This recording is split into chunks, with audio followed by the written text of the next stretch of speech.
So here's a video of my second flight in the Nieuport 11.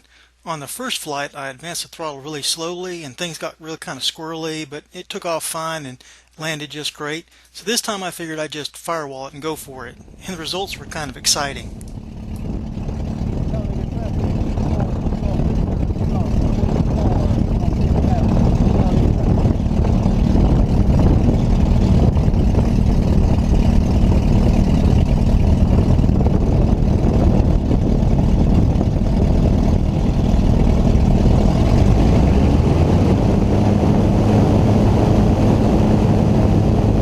Well, that's not good.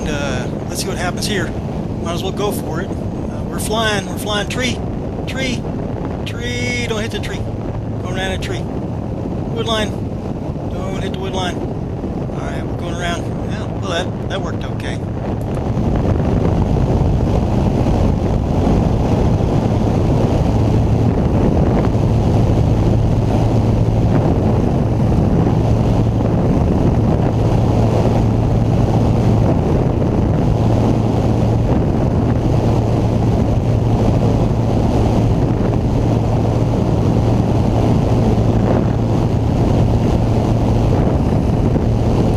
Look at there, we're flying over the runway, following it out just like we're supposed to. So, I didn't see nothing.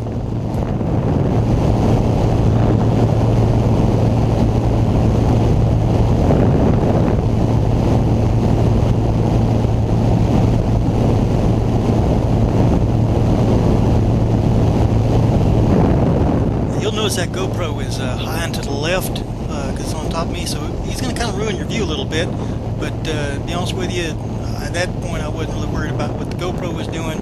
I was more interested in flying the plane, and here she is, and rock solid in the air. Just easy to coordinate, flies on rails. It's like cheating.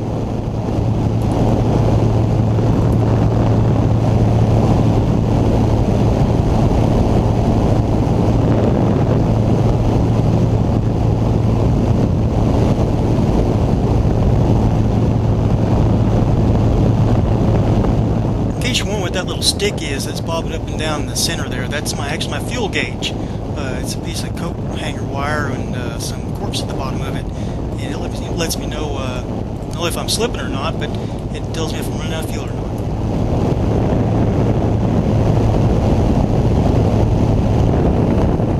One of the things I always count on is an Alabama windsock. It is to say some kind of fire, a trash fire or something for industrial, but it always lets me know how the wind is doing. And you can see here that we got no wind this morning, so everything's my fault.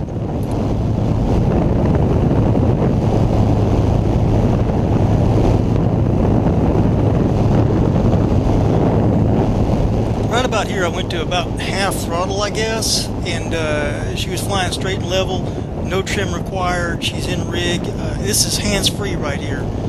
She's just doing what she's supposed to be doing.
You're wondering why this is a right-hand pattern. What you're seeing right there, that big racetrack, is in fact the Talladega Superspeedway. We're not allowed to fly over top of it, and in fact it makes for a beautiful set of runways because it was built on a World War II airfield.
Sorry for the block view of the GoPro here, but you can watch through the mirror when it comes out. Last time I landed with a little bit of power, and she just three-pointed pretty as could please. Let's see how many points I can make this time.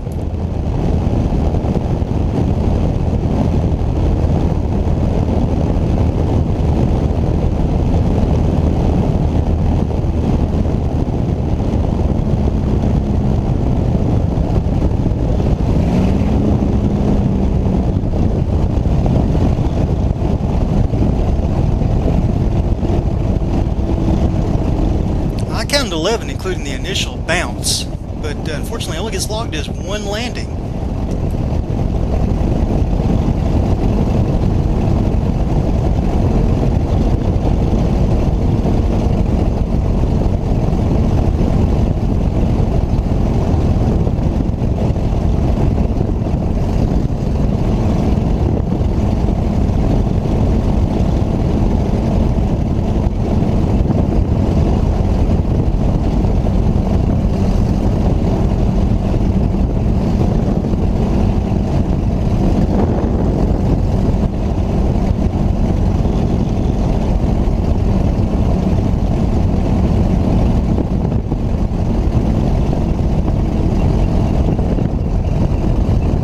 That squeaking noise is my stupid band brakes. The right one is a little bit too tight and the left one's not tight enough at all, and I think one of them isn't quite round, and it's annoying as heck, and it's just one of the many things on my to-do list.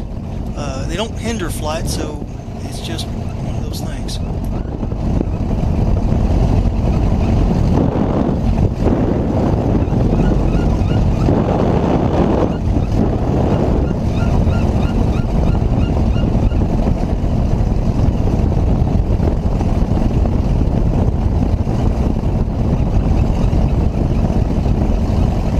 Talladega's runway is 6,000 feet long.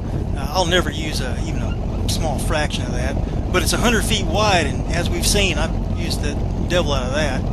The taxiways are pretty long and they're forever, but it's not a bad little airport. That tower is only in use during race weekends and selected events. The rest of the time, there's no tower. It's a Unicom kind of airport, which I really like. It's real quiet and peaceful on any other given day of the week.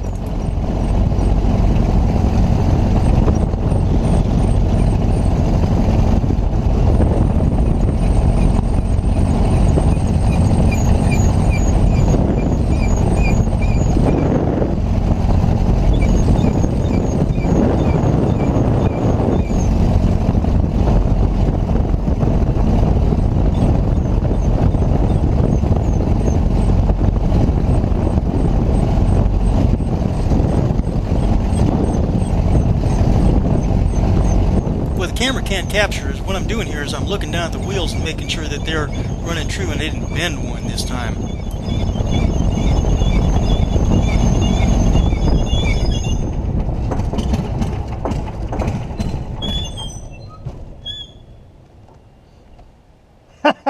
Well, that was adventurous.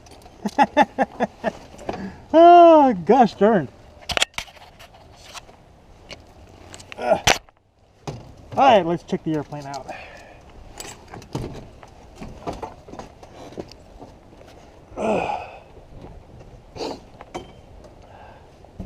Well, that's working a charm there. What I'm talking about is that center section is actually held down by industrial Velcro. Hey, I still have a tail wheel. On my initial fight, I actually broke the other one, and this is a replacement. Okey-doke. Okey-doke. I don't know if that's grass from the side of the runway or from when earlier I was taking some pictures while it parked in the grass. I like to think it was from the runway. Not touched. Well, all right. So, don't firewall it.